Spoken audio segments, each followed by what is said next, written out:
What is up, Total Excellence? So, for tonight, dudes, I'm going to be interviewing some awesome creator right here. We have this book called The Flock, and, as you know, be careful with my French. Don't be flocking around for this book. Do not miss out on this book, okay?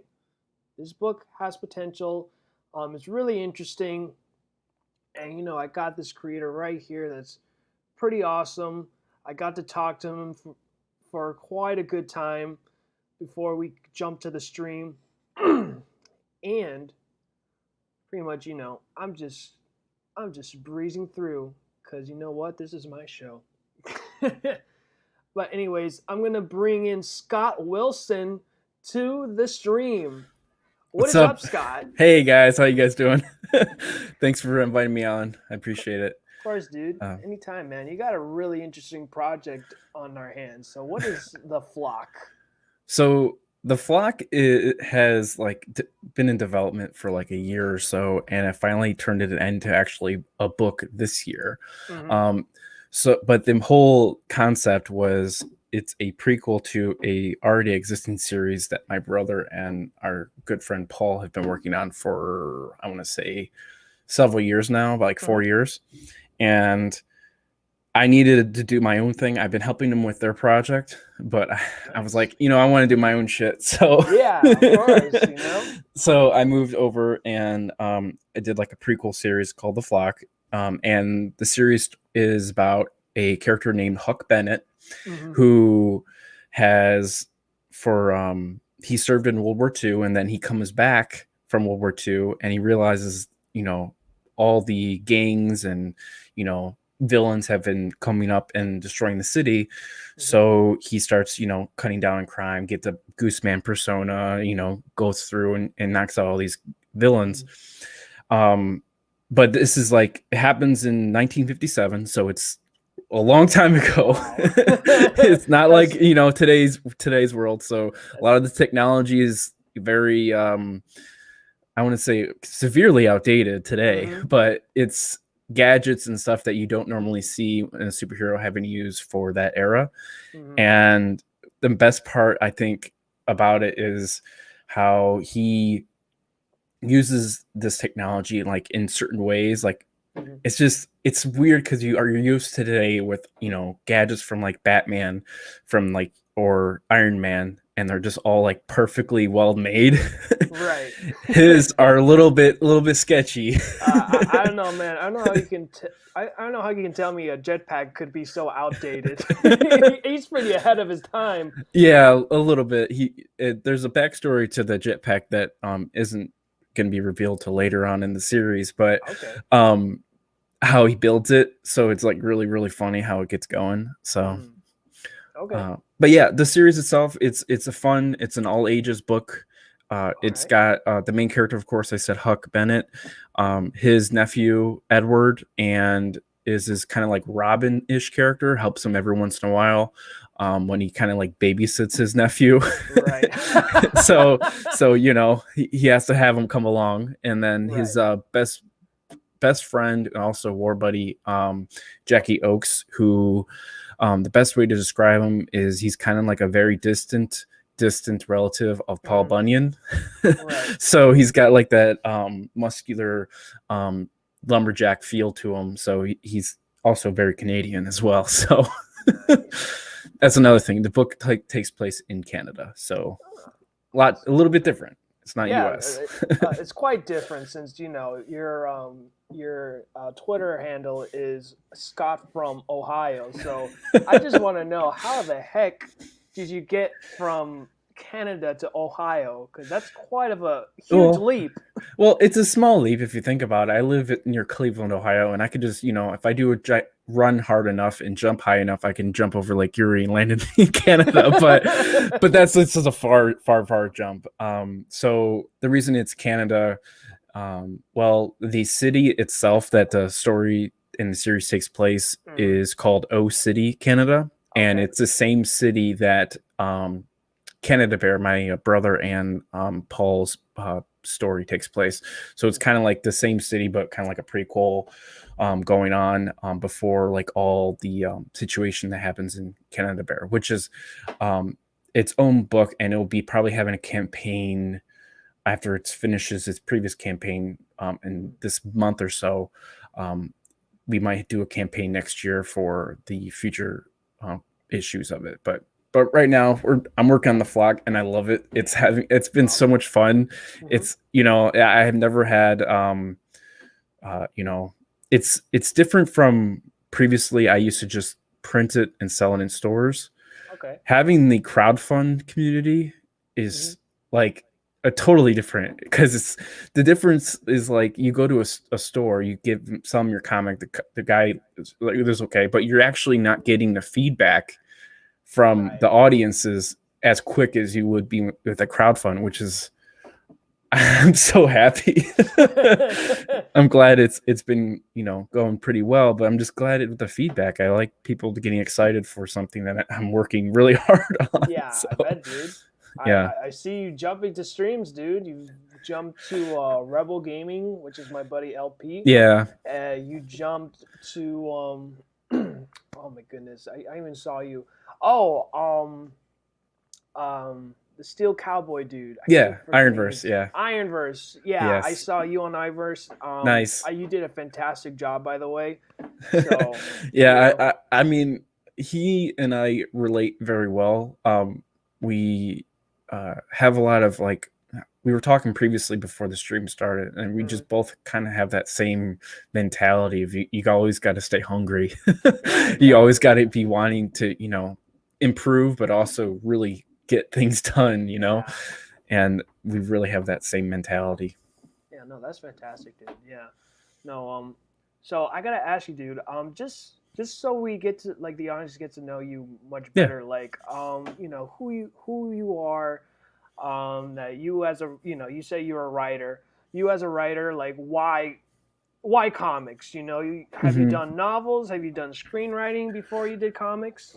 So the way that I got into writing, it was a little bit different. So I never did screenwriting. I actually have never written a comic before the Flock. I really studied the business aspect. I actually got a degree, bachelor's degree in business from Kent State. Right. So I got kind of that business mindset and marketing mindset. Right. But when I came into the Flock, I write like little stories here and there. I wrote like a little short script, but it wasn't like a script. It was just like chicken scratch and just like stuff written down and ideas. The Flock kind of developed, like I said, from the previous work that my brother and Paul had been working on called Canada Bear. But I kind of branched off, kind of did my own thing. Even the weirdest thing is I write in Excel. I don't write in Word. So it's because I have the system where my mind goes like, I have to visually see a panel. And if I write it into like a box, it feels like a panel to me. I don't know. I'm really weird. I'm really different when it comes to writing. And also I don't like reading a script because I can't visualize it as well. I guess it's just a little bit different concept, I guess. And when I write, you give me like an idea and I'll just like spit out like 14 different angles to go with. Wow. Or like, you know, I'm not really, and I don't stick with one sometimes, and it kind of gets me in trouble because I'm like, okay, I got to rewrite this whole scene because I literally destroyed the past 4 pages because I, you know, so like I get like ADHD sometimes when I'm writing, right. So I just go all over the fucking place. Listen, dude, I can totally relate to you, man. It's like I'll just think of one story, like, man, it's just so fantastic. I think, you know, this might have an end to it. No, I got another idea. Yeah. So, or the biggest thing I've been doing lately is like when I'm writing, I'll think of an idea and I'll move it to like, okay, I'll do that in issue 7. Okay, I'll do that in issue 6 instead. Mm-hmm. You know, like I'm constantly moving things around as I go. Right. And I'm writing like I have an outline of what I want to do, but each book is written like closer to it's getting started into production. Like I have a Right. deadline and stuff, but like, I'm not writing the whole entire series at once. Like I have an end goal, what I want, Okay. like a very end goal, but I make it up as I go. Because I feel like it's a little bit easier and it's more comfortable for a writer to have the end goal, and then you can make things up as you go to give it more writer consistency, but also more fun. And it's not stress. A lot less stress, and that's the thing. Stressful can be crazy with writing. Yeah, no. What I find really interesting too, that pretty much like makes you stand out too, kind of make yourself like a niche market. But I'm saying everything in a good way. Where I hear a lot of comic creators say like, "Oh, this comic is '90s action, '90s, and Yeah. yours, you said '50s." Yeah. So it's like, whoa. Yeah, whoa, issue up, 1 dude. happens 1957. Yeah, so it's like, dude, like, what year were you born? Because you're a baby, man. Unless you've discovered the fountain of youth, and you. I was born in the 90s, but I love classic golden age and silver age comics more than today's comics. And wow, that's more, but like mainstream. I Mhm. love indie comics. Like I love all types of indie comics that are made right now, but I love the mainstream comics from the early age, because it was during a time when they were just trying to be goofy and writing a story about a guy in a cape in his undies, like or like a young guy trying to go around fighting crime because his parents were killed or something, like it's not taken as seriously as some books are today. And I don't know. I don't like the mainstream too much. Yeah, no. What? Yeah, that's really interesting, dude. Like I can say this. You're one of the few people, or the few minority, that would actually say like the 50 comics are your favorite, compared to like, especially the mainstream ones that, is like they make it fun, they make it jolly, and they just make it entertaining. And the reason why the 90s are the 90s is everyone knows the 90s is the Attitude Era. Yeah. There was a huge shift. I mean, everything from the late 80s has prepared everything once the 90s has jumped. Yeah. And I believe the reason why they go for 90s because everything is hitting millions with every print copy and all that stuff. And you are like, I'm 50s, dude. And what I love is that I love the art style. It can easily be adapted to an animated series, just the art style alone. Yeah. Did you have was it like the art style, was that originally like your idea specifically to make it like that, or is it different? How did you do it? So basically, when I designed the series itself, when I was writing it, I had the vision of it, of course, being a artwork from like that era of golden age, silver age, but I was also looking for a cartoony feel, as if you were watching Teenage Mutant Ninja Turtles, or if you're watching the animated Batman series, or shows that happened in the 90s. Of course, we're talking about the 90s, and this book doesn't take place in the 90s, but that feel of like Saturday morning cartoons where you're eating cereal and you want to watch a superhero get the baddies. So like when I was designing it, I wanted it to feel like that. And also one of the artists that I really really like, of course, is Bruce Timm, but Darwyn Cooke, he's got phenomenal artwork in some books, and those are kind of where I inspired me when I wanted to create the series, because I wanted it to be of course for all ages, and I want everyone to be involved in it. Yeah, so dude, the art is amazing, man. I mean, Gino's great. I love Gino so much. And Gino, he I think I mentioned in previous streams, but I'll mention here as well. He's from Indonesia. And so how the heck did you find him in the first place? Gold mine, I'll tell you what, it was a gold mine, because I had to, first of all, I had a artist that signed on, and he ended up leaving midway through like the early stages of development. He left because he got offered a job on a project that was basically offering more money. So I was like, Right. okay, no problem, do your thing. I'm not gonna. There's no basically there's no I'm not gonna be mad at you. Yeah. Everyone's got to make a living, and Exactly. plus I didn't have a big I don't have a big wallet, so You didn't have a big wallet or a contract to keep to him away entice them, from, yeah, and to entice them or to not, yeah, jump the gun. yeah. So um then I had another person who was interested. Then they just didn't follow through. Then I had a buddy of mine. I posted in a couple Facebook groups. One of the people reached out to me and be like, "Hey, this artist Gino. He just finished my graphic novel. He Right. did phenomenal work.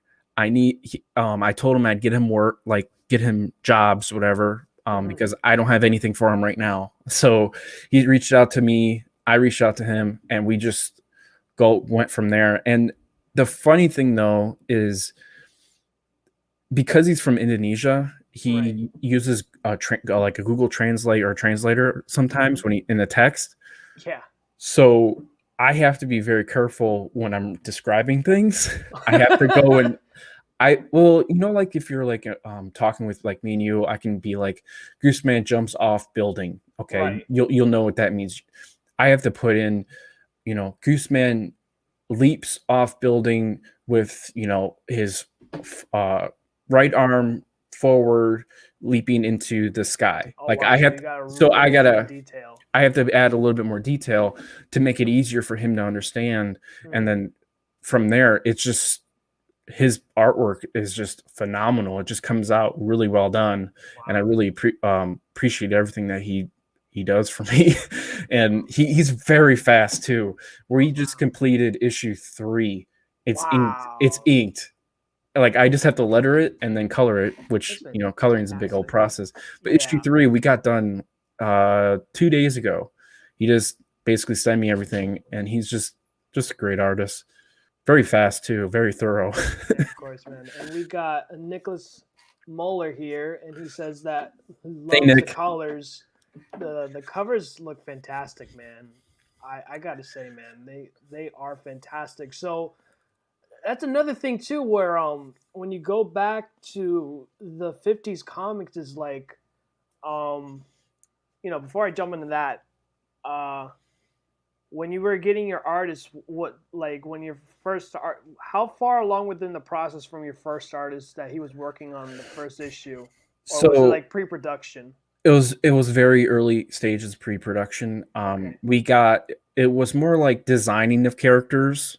Mm-hmm. There was no like panel work. Okay. The panel work that was done was just like like like an outline, like this is what this person should be facing this way. Like it was really early stages, and it mostly that was done was like just character design. We went through like the Gooseman outfit probably went through like 30 different designs. It was just insane because the first design he looked more like a goose, and it was just like, yeah, it's not gonna work. Yeah. Let's make him look more like just a guy in a superhero suit with a jetpack to make it more a little bit more feel like realistic but not Right. realistic at the same time. Yeah, no, that's fantastic. And we got Rebel Gaming in the house saying "flock you." Ooh, yeah. So, what's up, LP? Thank you The for flock coming is by the this. stream.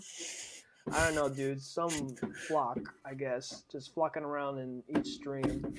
So now, and now there's another thing too. Is like, now that you have a thing with like, doing this comic that's based off the '50s, like how did you do with like the coloring? Did you do like whatever within the coloring process, or like did you want to do it like, okay, this is actually '50s, so we're gonna use limited color palettes? So we originally, when we first did like the first page, we did some practicing. Paul Ferris is my colorist. He's also my Mm. roommate too, so it's very It's very very, easy communication. I can very, just be like, very. I can view it within like a couple hours after he's colored it, like instantly. I don't have to wait for him to upload it to me. I just come into his room and be like, hey, look what I got done. Cool, awesome. Anyway, Yeah, right. You get we to went yell at him. Yeah, the first time we like that page that you have up right now with him in the sky that you colored, which was amazing, by the way. He there was a lot more detail with the colors, and then I was like, if we're going for that old feel of the 50s and 60s in comics, let's just do flats. And then he just went in and really give it those flats, but also give it some depth with the shadows and everything. But we really kept it with that that feel. And the original colors, it's very basic colors. Like there's a lot of red, a lot of grays and browns and blacks. Like the people aren't fully colored just because that's not how it was in comics for people in the distance back then. Like they didn't really want to color the bystanders. They colored the main focus of the page, which was always the hero. Right. But yeah, we really, it didn't really take too long to figure out what we want to do with the colors, just because Paul is a great colorist already. I really like a lot of his work. He did really well on his own book, Cannon Bear, and it's just really good. Really easy to get things rolling with him because, yeah, he's just really good. I enjoy his work, and I enjoy working with him, of course. Yeah, no doubt about that, dude. The coloring is nice as well. I do recommend, dude. There's a YouTube channel called Comic Tropes, and he goes down talking about coloring palettes from literally from comics, from the coloring from the 50s all the way up to present day, and how now when they're doing reprints of very old comics is the coloring does not match with how it is back then.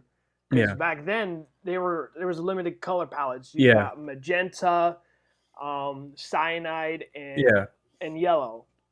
So now you got to play around with those colors and and hope that it goes well. I mean, heck, even the character's skin were pink. Yeah. And very all that good stuff. That's why you're using crayons or something. Not much crayons, just watercolors, and hoped and pray that they turn out great. Yeah. And when basically the main though when it comes to coloring, we tried as much as possible just use flats. That's like our number one thing to make it more cartoony feel. Most definitely, man. So does the goose has a catchphrase kind of like this? I'm the goose. No, he's actually he doesn't have that dark persona. He's more I would say kind of more like Captain America. He's very friendly and very I'm the Goose Man, I'm here to save the day, or something very generic. Very jolly, and you can see that in the front cover, issue 1. They're clearly surrounded in the picture, and he goes, "We got them surrounded." He's jokingly laughing, so he's always in a kind of a joy mood because he knows he's never been really up to this point in his vigilante career. He's never really faced a villain that's really stopped him to the point where I don't know what the hell I'm going to do. But you get introduced into issues 1 and then into issue 2, he is actually introduced his main villain, which I'm not going to bring up because I don't want to give spoilers. The duck. Yeah, you can't have a goose without the duck. Yeah, duck, goose, right? The duck. That's a funny villain name. He's quite of a quack, if you know what I mean. Yeah, I can just imagine all the puns though. All the duck puns. Oh man, that's gonna be too insane. Yeah, man. I love the goose. So how come you didn't call it the goose? Why the flock? Well, I didn't want to call it the Goose Man, mainly because I have several characters I want to introduce to the series, and calling it a flock means it's like a group. Right. So I didn't want it to be like the Gooseman with, like how they do today, like Batman and Catwoman. I want to Mhm. do the Flock and then, Gooseman and, Jackie Oakes, the Gosling, and other characters that are coming on into the series later on. I didn't want to call it the Gooseman because of that. It's too silly. Yeah. Yeah. Yeah.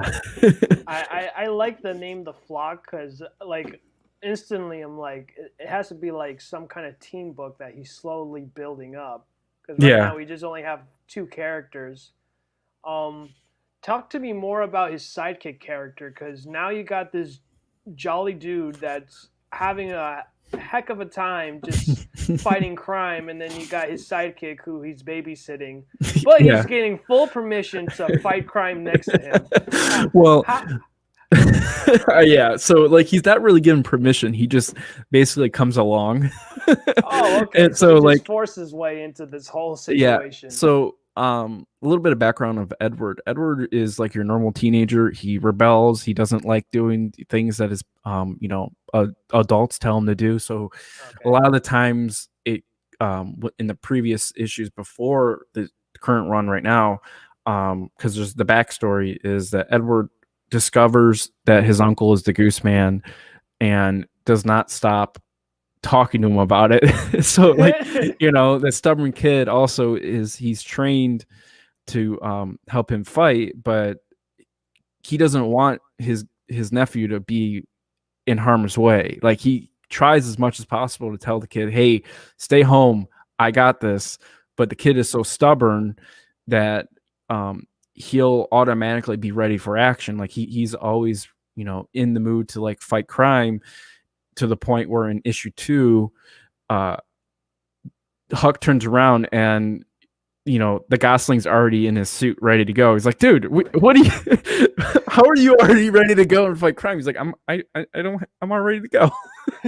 And he's a stubborn kid too. Like he will, try to tackle too much Mhm. for himself and gets in the situation where Huck has to bail him out and help him out, and his best friend Jackie helps him out too. So he's that young age. He's 13, so he's Mhm. kind of starting to rebel, starting to want to be his own thing. Yeah. So they kind of like they don't fight, but he's like, I'm the adult. Like, listen, you're still a Default. kid. You're not. Yeah, I know you've kicked some ass, but like, Mhm. you gotta calm down. Yeah, right. Put that slingshot down, boy, or else I'll Yeah, take it from you. yeah. Yeah, so we got a question here in the chat, and this is from LP Rebel Gaming. He says, "What advice would you give a young upstart creator like me?" Well, I will say you have to be cute, and I will also say I'll have to say you have to be really fucking cute and Mhm. have at least 300 backers on Kickstarter or Indiegogo to Right. become a great creator like yourself. But no, like always stay hungry, dude. Just always stay Yeah. hungry, no matter what. If you're working on something and you really want it to be if you're very passionate about it and you really want it to be out there, don't just like, okay, I only got, a couple backers. Always reach out to people. Always keep it pushing it. Don't be afraid to shill your stuff. Today I didn't shill my book. I shilled Nicholas's book because I just Mhm. feel like his project is phenomenal. He posted a page or a photo today on Facebook, and I was like, this is freaking awesome. I don't know what artist it was, but it just looks so good. But yeah, you gotta be, cute. You gotta be Mhm. 300 cute. Yeah, like, 300 cute. exactly. But yeah, you gotta stay hungry. Yeah. My best advice is always stay hungry. Yeah, so I want to like I want to jump onto that because one is to be hungry, which I don't think people would understand that, especially your artist, because he might think, what do you mean by hungry? Mhm. I don't understand. Like, what do you mean by hungry, and also reaching out, like building association? So when I say hungry, don't give up on yourself. Mm-hmm. You know, always be open for the opportunities. You know, basically, don't how to describe it. Let's see. So like say for instance you're eating food and you're full Right. and then you're done. Right. Like always be open for stuff, like really get yourself out there and really want to grow with the community and really get things rolling. Okay. And how can you as a creator build associations? How do you get that? It was really weird. So when I first started on Twitter, I didn't know anybody. Hmm. And I literally just went through and tweeted at, and I didn't tweet at people. I just, retweeted, followed up as many people as I could that were in that had books going currently, and also like did YouTube channels and everything. And then just also don't be afraid to reach out to people. I reached out to several people just to get things rolling. And if they don't reply, they don't reply. Right. There's nothing wrong with that. I think also the big thing is because I started off printing my book and selling it in stores in not in color but in black and white. Yeah. It takes kind of the nerve off when you're reaching out to people on like social media, because you've already had that nervous step of going into a store and talking to a store owner. Hmm. And I recommend that to anyone who would like to see if their book would have some interest, especially for a store owner.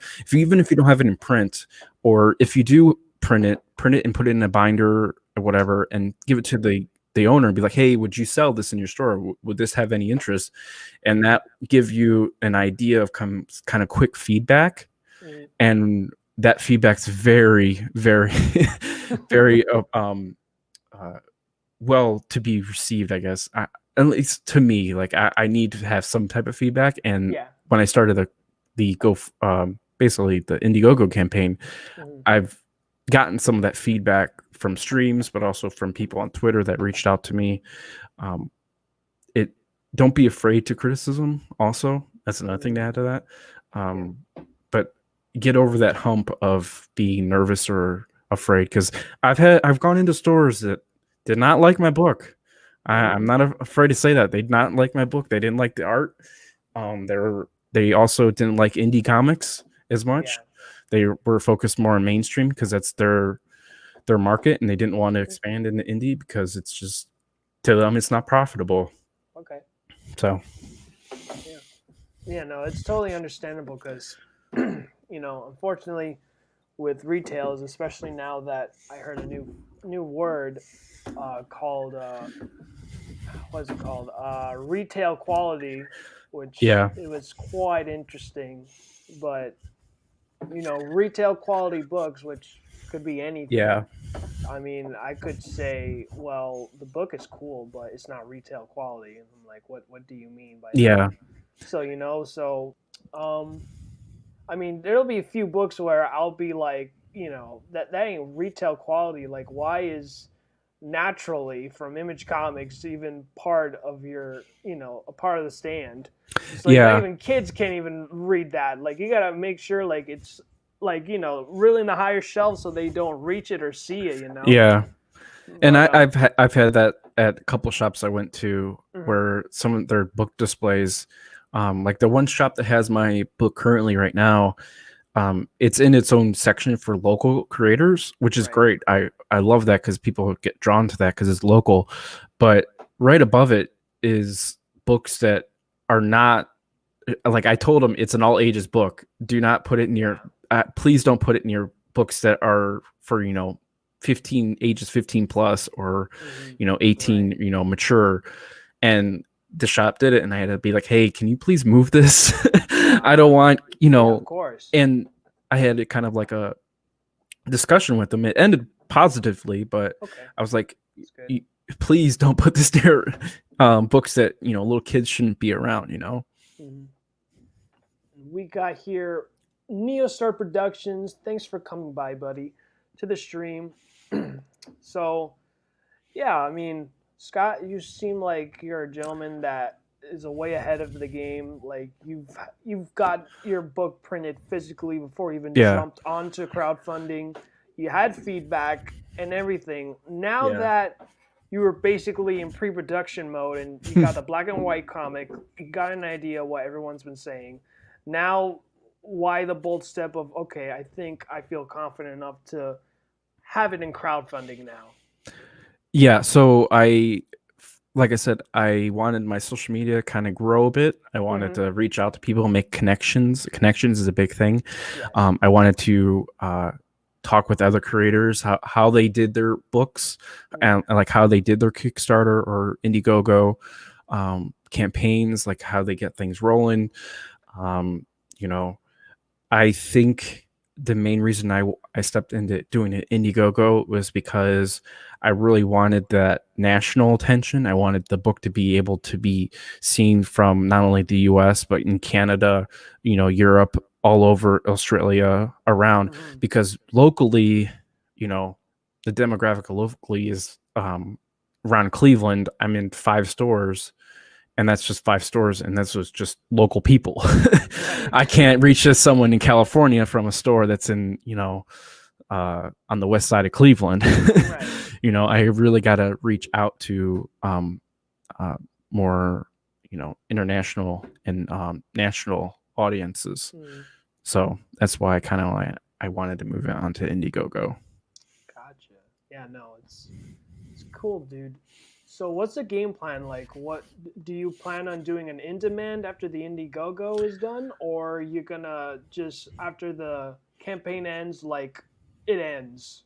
So I'm kind of on the fence. I might do just make it end, and then maybe reevaluate how I do the flock itself when it Mhm. comes to like campaigns. I Right. might move it to Kickstarter, because a lot of people have been telling me I should move it to Kickstarter Yeah. if Indiegogo doesn't pan out, Hmm. which is easy, kind of an easy change. I can just create in a Kickstarter right away. Right. I got all the materials and all the perks that I would like to do.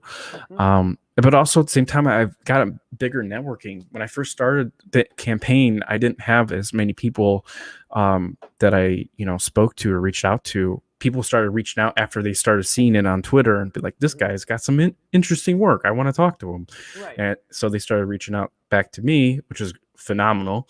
Um, Fantastic. but I think I'm very optimistic, of course, but I think I'm on the fence of whether or not I want to put it in demand or extend the actual Indiegogo campaign. I might Hmm. move it, let it go, and then if it doesn't succeed, I'll either make a Kickstarter or wait a couple months and see how things are going.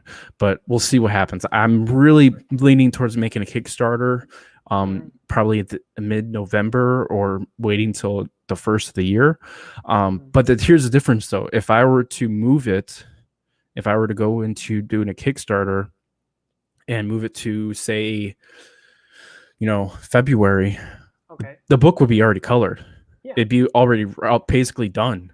I wouldn't be in production. It would just, because everything would be colored, everything would be all ready to go. So when people back it, as soon as the campaign ends, I'm going right to printing and sending it out. It's a little bit different stage Right. at that point. Okay. All right. Yeah, I like the idea. I feel Kickstarter is a more better fit for your book Yeah. because I see a lot of more all ages book compared to Indiegogo because there's Mhm. more there's more for 17 and up than there I believe there's only one comic that could be all ages book and it's all about cats, Yeah. but that's the only all ages I have ever seen from Indiegogo. And Kickstarter is your go-to. see, I was just more familiar with Indiegogo when I started. Right. I backed a couple of books on my main account. The account that I used for this was the one that I used primarily for using the Flock email.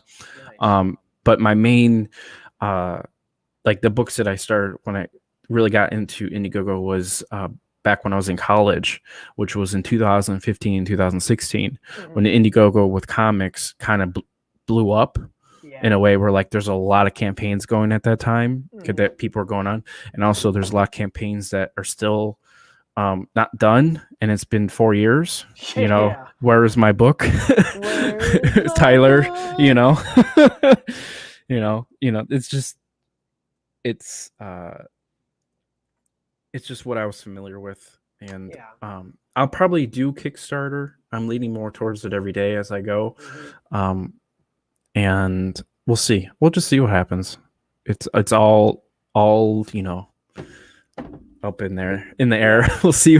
I mean, you know in the end of the day, dude, you and I keep saying the same thing. Like everything is a learning experience. Oh, definitely. I mean, don't ever think failure is Oh no. the end.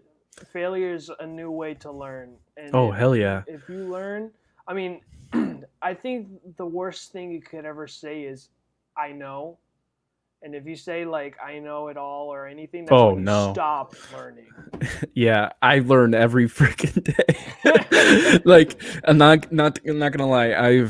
I'm not copying, but I learn from other people on Twitter when they promote their book, Right. especially how to do it the right way, and Mhm. not like for instance, I unfollowed a person on Twitter and Facebook because they were pushing their book, but they were like tweeting it and posting it every freaking like every half hour. I'm like, Right, just killing just it.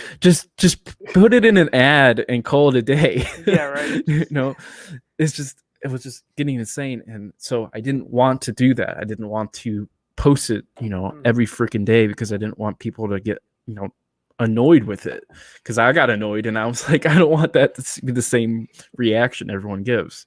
Yeah, man. So now that you have an idea, like let's say if Indiegogo doesn't work out, or maybe you'll do in demand, or I know that there's a new feature now with Indiegogo because I've noticed too that you can extend your There is campaign. that option too. You can extend it another 30 days if you wanted to. Which I've seen a creator. He had like a fantastic looking book. I wish I remembered it, but it's the art is fantastic. He had like a lot of support behind it. Like I was one of those people that was supporting it. I was retweeting it every single time, but it wasn't able to hit his mark until he extended it. That's when like he was able to get it done quick. Like he got fully funded after that. He had like 28 more days of just that book just to finish. So yeah, Indiegogo has a lot of flexibility compared to Kickstarter. Yeah. But now Kickstarter is seeing Indiegogo and its competitor, like now they're doing email listings. Now there's like a 24-hour thing where you can do, that you can make it special for those, those who follow you, like myself, Nick, everyone that's in this chat, and everyone watching pre-recorded. Those that are very dedicated gets to be rewarded within that dedication within those 24 hours. Yeah. And I think also the one thing, because I had a conversation with Cody from Ironverse kind of about, that stream was yesterday, but we kind of talked about why we picked Indiegogo or why we picked Kickstarter. And the main reason that he kind of picked Indiegogo is because of the I guess you don't get charged right away on Indiegogo. You get charged if the campaign succeeds. So a lot of the times he did a Kickstarter a long time ago, and this is probably when Kickstarter was a lot different, where people will be refunding, a bunch of people refunded, and he's like, what? So like his campaign, I don't know if his campaign succeeded on there. We didn't get into that detail, but he just didn't like the fact that people can back out so right away, and it shows like quickly. And I think before Rebels Gaming, Niobe got to 300, he almost got 300, then it went down, then it went up, then it went down. That constant back and forth, it kind of could be annoying, and it it could be a deterrent from some people that do campaigns and stuff. So now that we have an idea, have you ever thought of maybe changing the goal for your campaign? Yes. Because what I've seen a lot of the indie guys, even my closest ones, like closest friends, especially Nick, that they start off something small, like 500, Hmm. and then they have in their head like, okay, this is the exact number I want. Because I remember Matt Krotz, he said that for Kyrie issue 2, I mean the goal is 500, Yeah. and it was an Indiegogo. Like his goal was 500, but if he doesn't reach to like I believe maybe like over 2 grand or around maybe a little bit more bigger than that, Hmm.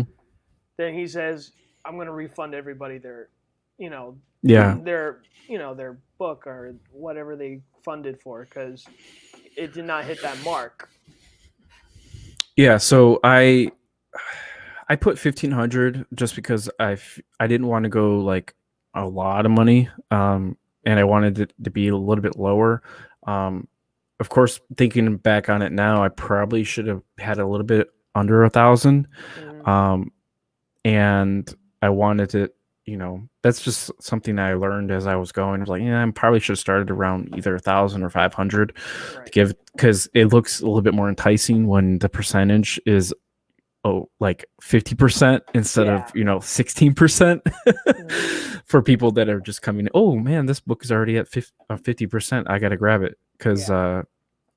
but yeah, that's something I learned though. I'm like I said, I'm learning every day. Yeah, no, dude. Like, I think what's great about following you is like you're literally fresh out the Yeah. no pun intended. You're fresh off the block, you know. Yeah. So I think you had the benefit of the doubt that you got all the indie guys like me, LP, and Nick. Like we were able to catch you like fresh off Yeah. like your goose nest and help you out and shill out your book and everything like that. And I think that's the most exciting one is like yeah, it's cool to like talk to all the indie creators that are established and all that Yeah. stuff, but when it's someone like you that's new and fresh, it's like it's exciting because Yeah. like it's a new chapter within your comic book journey, and I can't wait to be part of it, especially 2021, dude. Yeah. This year needs to end. I just can't wait for next year. I've been saying that since beginning of June. I just can't wait for next year. But yeah, like I learned so much from you guys, and I appreciate all the support that you guys have given to me. And I love learning new people in the industry and talking with them and seeing how they go about it. Like when I talked with Cody, he's someone that I looked up to because he has done 2 campaigns that were very successful. So I was kind of able to pick his brain and get some advice from him. Right. And I'm always listening. Like if you're a beginning person in this industry, you have to listen. Don't think that you're right and they're wrong. Listen, Right. even if you think they're wrong, Mm-hmm. you gotta be open to listen to people. Right, man. So now that you've been listening to me all this time, now it's time for us to listen to you and your campaign and all these tiers that you have offered for us. Yeah, and they've been updated a lot. Yeah, This is the last time. I've seen the new update, but we'll get to that soon. So we got this first update, which is the Gosling package, which It's is pretty much digital. digital. Okay. And Digital. how many pages are within each issue? I should have probably put that in there.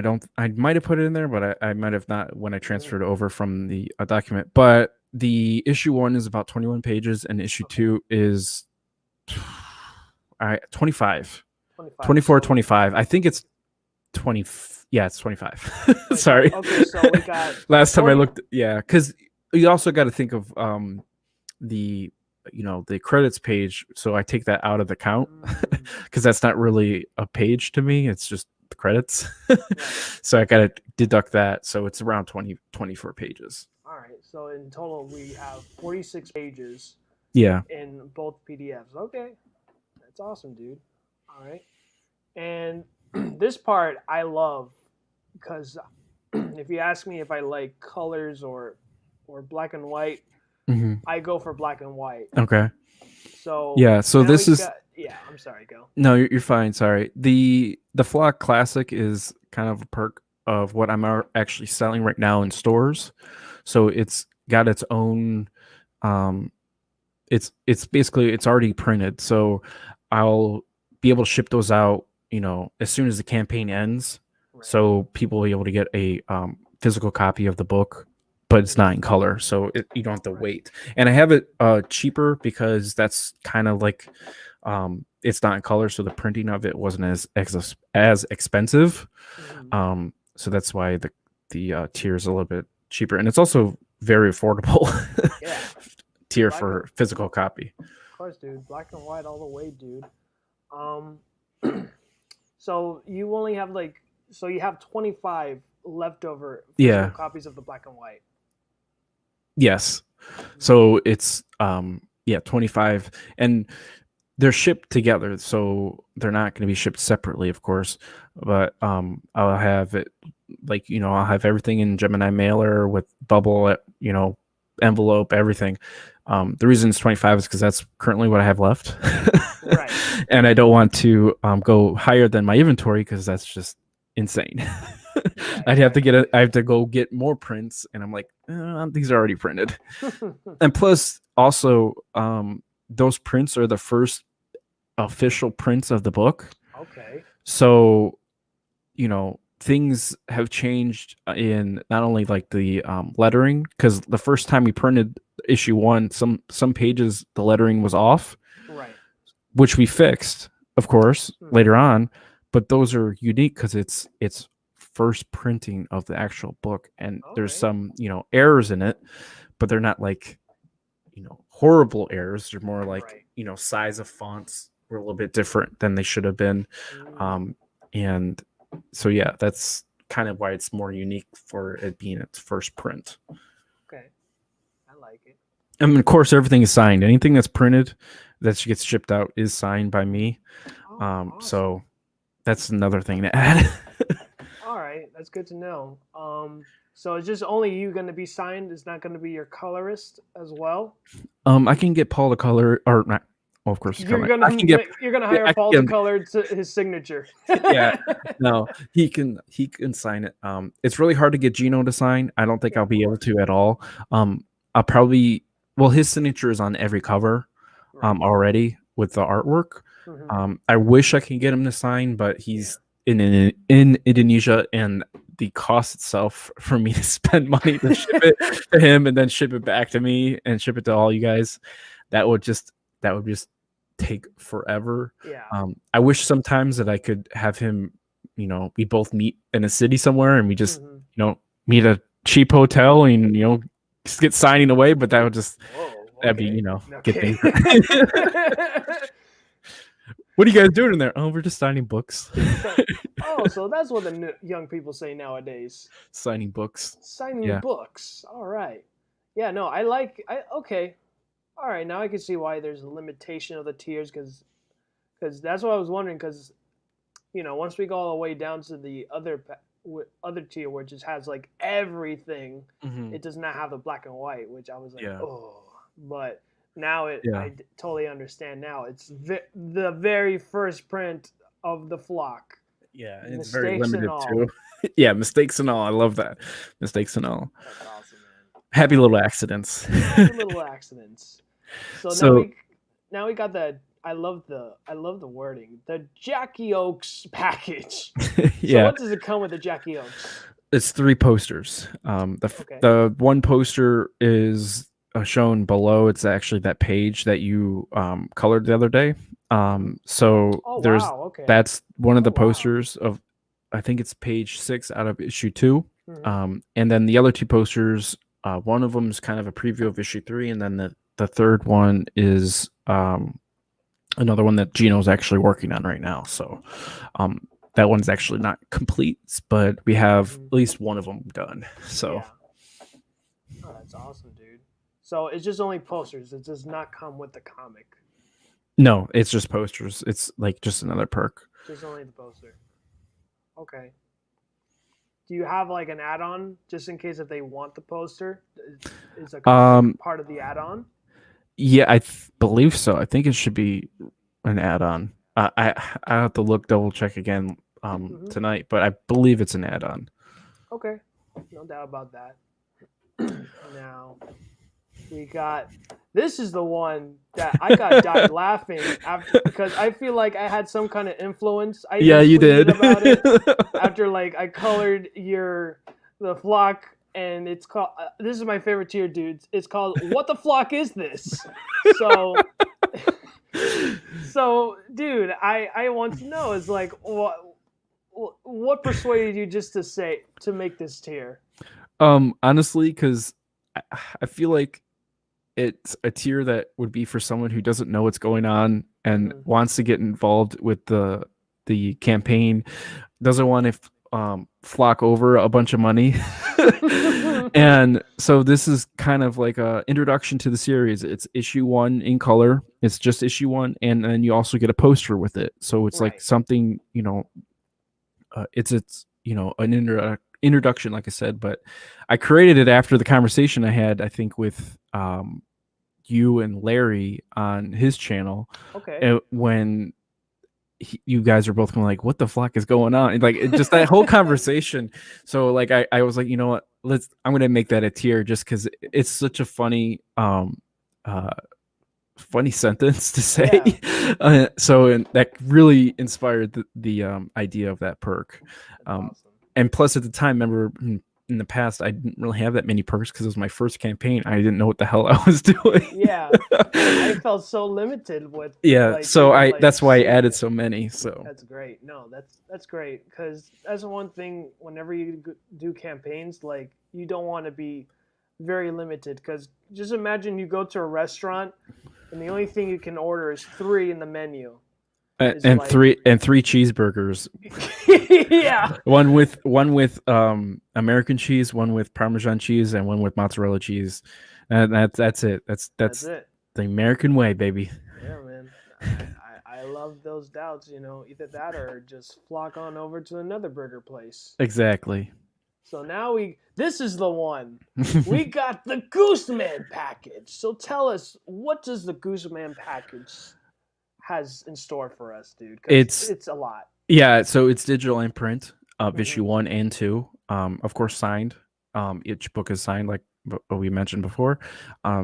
And this package is probably like the one that a lot of people are picking up because you get, of course, digital and print, Hmm. um, which is, I didn't realize a lot of people like to have that, a digital version and a print version. It's just, to me, it was like when I first started doing that, I was like, that's a little bit weird. I didn't really think that people would want a print and digital, because to me, that's a little bit, like you're paying double, Hmm. you have it, but some people want things on their Kindle or on their phone or Right. whatever on the go, because they want to be able to show it to their friends or relatives or whoever they're with without actually bringing the case of what are the comic that they have. They don't want it to get damaged, and be able to show people things a little bit easier. I never really got the digital format Hmm. till maybe a year ago, Okay. um, base because I just that to me it was weird to me because of like it's not doesn't feel like a comic book, but everyone has their way of doing things, have their way of wanting to read and everything. So Yeah. No, I think they really thought of ahead hmm because I mean, heck, there's even a few campaigns where they do not offer a digital tier, which is just it's only the PDF. it's really easy because if it's just, yeah, like you said, it's just a PDF. Exactly, dude.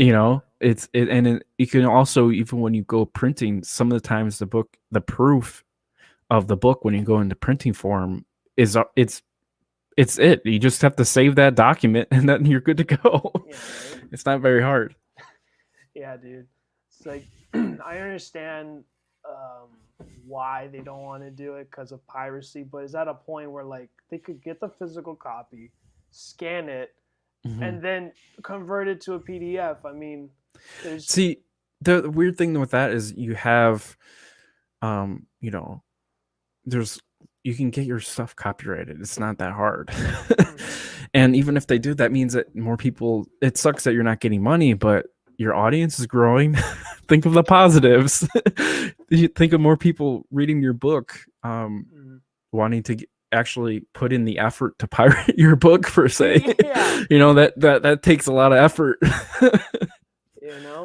You should be flattered that they just got a physical copy of your book and get all that trouble just to scan it, and then also reletter it too. It's like, it's, oh man, it's a hot goose chase. I'll tell you what, man. Yeah, it's a hot mess. So we got the last tier, which is the LCS package. So explain to us why you want to do an LCS package. So the LCS package, of course, local comic book shops. That's the package so that they can, if they wanted to sell the book in their stores, they can back the book, give it, to their audience or whoever, their customer clientele. And the reason I did that is because I'm already selling in some stores, and I wanted to give them the opportunity to fund the campaign, and also get a colored version of the book. And also, stores all over. It's another avenue to grow your audience, not just from the direct consumer, but to people that are, in California, Texas, or Montana, or wherever there's a store, to get more people involved to read your book that might not even have the knowledge that it was on Indiegogo. So yeah. And Neostar Productions says that's actually the tier I backed. Not the LCS, but the Gooseman package. Nice. Was the one that he was mentioning before. So nice. Yeah, and also he's pointing out too, which digital saves you on shipping and allows international backers to still get the book. Definitely. And that's another big thing. Like for instance, I backed Niobe, but I backed digital version because he's in Canada, and I wanted to make it easier on him for as much as possible for fulfillment. Man, you're so kind. I know. I did not do that. He was like so concerned. Like, are you sure your actual name is make it digital, man? Go do the digital. Go digital, man. It's not that hard, man. It's the way. This is the way. With this little audio and everything. So yeah, dude. No, it's pretty solid. Pretty solid. I wish that now for let's say if you want to do like a collector's tier, you got to. All right. Yeah. I don't know how I don't know how you're gonna do it. Maybe ask permission to use this term, but if you're gonna have like a special high tier for collectors, you gotta say, have a silly goose time. Oh yeah, I gotta get permission for that one. I gotta ask Tyler for that permission. Ask Tyler, dude, from Draw Talk, man. I think I'm gonna be on his show, but it's gonna be after the campaign ends if I don't extend it. So I think it's the first week in November. But yeah, I'll have to ask him about that because it was funny because I was creating the flock and it was so funny when I started hearing him say "silly goose time." I'm like, I'm writing the book right now, and you're saying it's like, I'm like, are you watching me? Are you in the room? Is my camera on? But yeah, it was funny because I was writing the flock last year, and I actually started following Tyler and Draw and Talk since probably the beginning of March when COVID really hit, and I was bored and I need to watch something. And I was in the early stages of developing the book and getting things rolling. Like I finally got Gino at that time, and we really got the book rolling. But I watched all his production videos, like how to do this, how to do that, what to do here, what not to do. Don't be a dick, have fun with it, really be open to things and don't put yourself into a hole. And a lot of his, videos really helped me with the development. And then later I just realized he just says silly goose time. I'm like, I fit in, I'm like, home. yeah, exactly. Oh man, That's awesome, man. So how did that happen? Because I know with Tyler, like he does invitations only. So Yeah, what like how did you get that? like getting invited into his Yeah, stream. how did you get invited to his stream, or like what do you So think might persuade him to get you on his show? maybe because I've reached out to a lot of people that are in his circle, Okay, maybe makes that and sense. also, but also I joined his Discord. I post my stuff in there.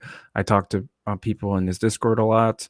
Hmm. Um, but also I was following him before the whole drama with the Facebook group thing that Yeah. happened with him, Hmm. and I was really that's like I said that was in March, Yeah. so I was really following him at that time, and then I kind of had like some Facebook messages with him just talking about my book, and um, this was like way before all that shit went down, Yeah. um, and then I kind of like got myself into like that loyalty, like I kind of wanted to follow him wherever he goes just because I like his attitude. I like his pursuit of having indie creators have their say, Yeah. and I really wanted that to be. I think that's more beneficial for campaigns and also for young and up and coming creators like Hmm. myself, Yeah. more so than sticking to a hole. Because a lot of those groups that I was in, I loved them when I first joined them, but Hmm. there's no interaction. It's just you post Yeah. your campaign. Everyone posts their campaign. No one likes it. No one Hmm. comments on it. It just like, am I posting to a wall and where I'm posting to like a group? And then that's why I joined his Discord, and then I got some feedback on there from the artwork. People messaged me on there, um, but yeah. So I don't even forget. I forget what we were talking about or what the question was. So I'm just like going off, but yeah. Yeah, no, no, that's exactly it. I think you just answered my question, which is like how did Oh you get yeah. invited to the show? How did what do you think persuaded Tyler to invite you to his show? And you did exactly that because with I me, think also yeah, because I did reach out to him in the past. hmm, He said that this was before that the yeah, situation everything go was down. He's like going, he yeah, goes he like I'm booked. I'm like, okay, well, whenever you have an opening, just let me know. And then I just left it at that. I didn't pester him. I didn't like, hey, can I get on your show? Hey, can I get on your show? Hey, can I get no? yeah, I didn't do any of that. And then he reached out to me a couple weeks ago and was like, hey, I got an opening this day. I'm like, yes, I'll do it. yeah, you know, exactly. um, because he's got a really good following and a good group of people. Oh yeah, no, it has dude. I followed Tyler like maybe like 2018 or Hmm. maybe even before that, and Tyler is one of those creators where he's real. Like he's not who you think he is in cameras. He's the same that he Yeah, was outside. He's a really cool dude. He's willing to help. Like when I was starting my comic book journey, yeah. I was like, oh my god, is like how do I even like how am I gonna make money off of it? Like the number of prints and everything. Like Hmm. he takes his time. He talks to you. He tells you how you make profit off of your prints, Yeah. how you should divide it, all of that stuff. Hmm. He's literally one of the real creators that is genuine and unique. And I'm pretty blessed to even like be part of his circle. Yeah. And then like also like not picking like a side, like he's Oh yeah, open to no. everybody, Oh yeah, exactly. and that's very much needed because everyone today picks sides on whatever you're doing in anything. It's like Hmm. I'm on this side. Like back in the day with those old movies, not old. Yeah. They're old to me because of the early 2000s, like those Hmm. Twilight movies, like the people pick sides on and Yeah, all that they draw crap. the sand on the and ground. but yeah, I like how he's very open to everybody. So Yeah, no. So, dude, we're gonna be ending the stream. Guys, if you have any final questions for our buddy give me Scott, some questions. I who's like up and answering. yeah, who's up and coming, and has a solid book, has a solid idea, and I love it. I'm on board for the goose. Once I get my paycheck, I might purchase Awesome. twice for the Shit, I black and appreciate white it. to get just to get the black and white, and then get the goose package, dude. Because oh man, Oh man, I appreciate it. I'll have a silly goose time after that, man. I'll tell you that. Maybe I'll make that a tier if I do another campaign for when I do, because like I said, issue 3 is done inks wise. So I'll probably end up having to do campaign for the series as I go. Like I'll do another one for issues 3 and 4, and so on. But this is being my first campaign. I'm learning a lot and I'm strategizing differently as I go. So things will probably change in the future, but that's a learning opportunity. Yeah, no, So most definitely, dude. I'm excited for you. I'm excited for this book. Whether this Indiegogo is gonna be, a success or not, yeah. it's a beginning. It's just a learning step. Oh, I am not done. Oh. I am not done. I'm gonna keep going. I love the drive, dude. I love the hunger, and if you keep having that same attitude, man, Yeah. you're gonna go to places, dude. Yeah, and I can't wait because a lot of the reasons why I'm staying hungry and I want to get things rolling is because my day job is not the greatest. Yeah. And I really wanted to make this, full time. I really pushing for this to be full time. That's why I have so many ideas. I tweeted about it the other day, a couple days ago, that my 2021, that's gonna be my fucking year, man. I'm working so hard. I got so many ideas that I want to do for the campaigns, but also just in general. I got so many book ideas that I want to do that are outside of the flock. They're their own thing. So, and I want to get more creators on board as well. Yeah, dude. So I'm just telling everyone here, I'm going to show this epic tweet before we end the stream because I want them all to take it to heart that this is basically a promise that you made on this tweet. And I am putting it once I find it. What happened to the tweet? Where's it at? I'm trying to look for it. Let me look at my profile because I know I left a comment there.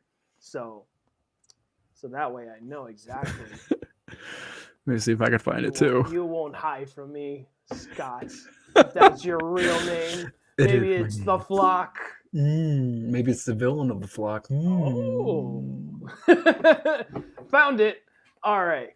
So let's go.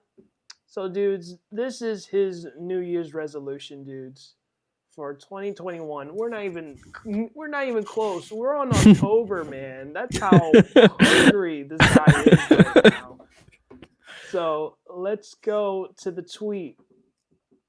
So it says 2021. I have 2 options. 1, create a couple of comics, or 2, create a couple comic books with outstanding quality, establish connections, build a publishing empire. Hell yeah.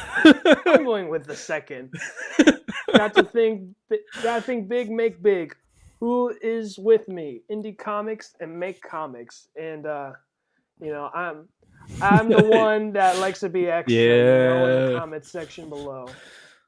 But yeah, so that's the mentality I have. Like I'm so very optimistic and I have so many ideas and I just want to, hit the ground running. I don't want to stop, and just because I not only just because of feedback, but I really want to get stuff rolling. I want to make this career. I really want to push getting, my book into audiences, but also the quality of the book is a big thing for me. I don't want to, the artist has to be perfect in a way that looks really well done.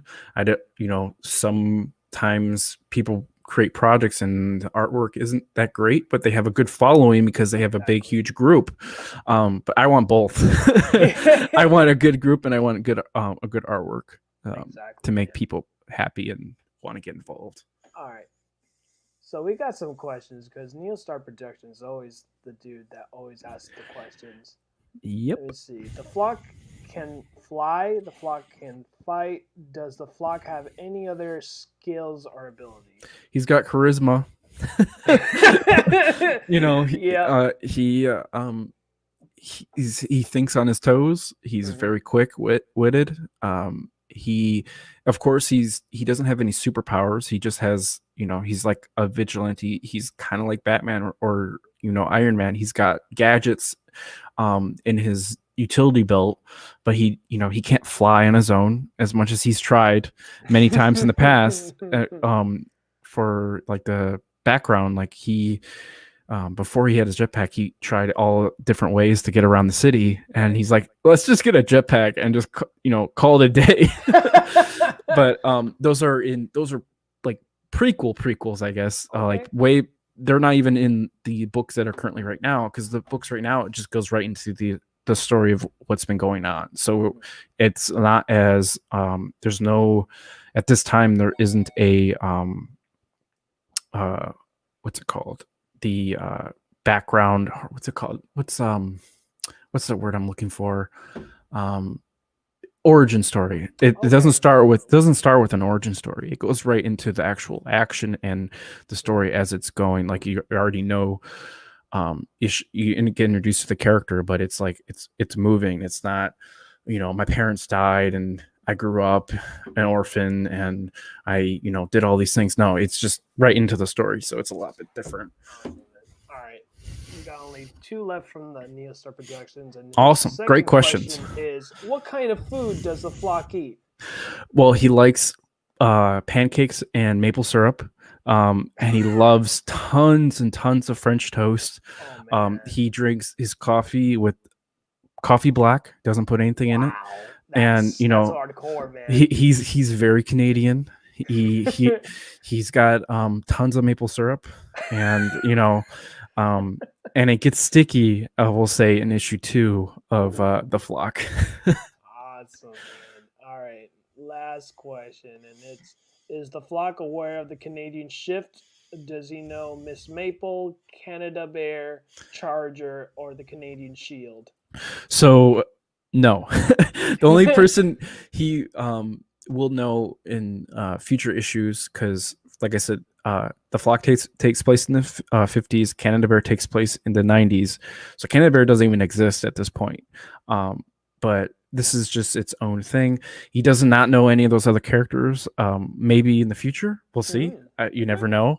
There might be a crossover. Oh, Just I'm really open to anything. yeah. I'm not going to say no. I will say possibly, but Okay. I got to, the creators have to actually ask, and I have to ask them. Hmm. I can't just be like, yes, it's going to happen. No, I'm not going to say yes. No, I get it. But yeah. So there's like a lot of other characters that the Flock series has that haven't been introduced just yet in the book and the actual series. So there are just more characters to come, and I can't wait till next year because there's going to be so many new characters that are going to be arriving, that are going to make the book feel like an actual, like kind of like an Avengers feel. Like it's going to be Yeah. like a group of people together, X-Men. More people get introduced, because right now it's uh, just a small group, but they expand rather Mhm. quickly as we go on. That's awesome, dude. And what's your issues for the flock? What's your limited number? Is it going to be 1 through 3, since you've confirmed there's going to be a Yeah. third issue, or is it going to be like the standard, like issue 1 through 6? So I'm doing 7, Wow. and Okay. it's seasons. So there's 3 seasons. Issue season 1 is going to be 1 through 7, and then another 7 and another 7. But each season it kind of does a short time jump. The first season it's the original Gooseman. The second season it's moves on to Gooseman he's getting older, so he's kind of Mm, like at his like past his prime. right. And then into the last season it's his uh great nephew, who takes kind of like a Batman Beyond type of feeling. Yeah. He can't go around fighting crime, and also that's during the time where he gets introduced to Canada Bear, Hmm. because it's now hitting the 90s. So he's Wow. coming. The Gooseman comes back into the picture after being Mm, and the reason in series or season 2 you find out why he like kind of puts up the mantle, kind of stops being the Goose Man. But then shit happens, and the Goose Man must return. Wow. So That's pretty interesting. A lot of spoilers ahead, but yeah, hey, you know. yeah, I did a little bit spoilers there, but hey, you know, I got to get people hyped. I'm hyped. I want this to end now for 2021, man. So, all right, dudes. I'm going to do my usual shill. So, thank you guys so much for being part of the show. I know Scott is amazing. He's on fire. Guys, what are you doing? You guys got to go and back pretty much the flock, dudes, because you know I'm gonna say this, guys. I don't usually say this a lot in the stream, you know, and I gotta say this, guys. What the flock are you not backing the flock? You know, I cannot say anymore. What the flock, dudes? This needs to be fully funded. All right, this is all I'm gonna say. Back the flock. If you dudes already back the flock, because I'm most definitely gonna back the flock. If you dudes already back the flock, guess what? We gotta go and share, retweet, and chill the flock out of it. All right, dudes. So thank you guys for watching the stream. You dudes ooze of excellence as always. God bless, guys. Thank you so much, and we're gonna bring Scott back just to say goodbye as well. Thank you for having me on. I appreciate it. Thank you guys for showing up to the stream. I hope you guys have a good night and a good weekend. But yeah, you guys can reach out to me on either my writing handle, which is Scott from Ohio, or the Gooseman. DMs are open. Feel free to reach out to me if you guys have any questions about the campaign or the actual series that I can kind of help give you some information if you're interested. But also, yeah, that's everything. So always a pleasure. I thank you for having me on. I really appreciate it. Of course, dude. You are always welcome in this stream.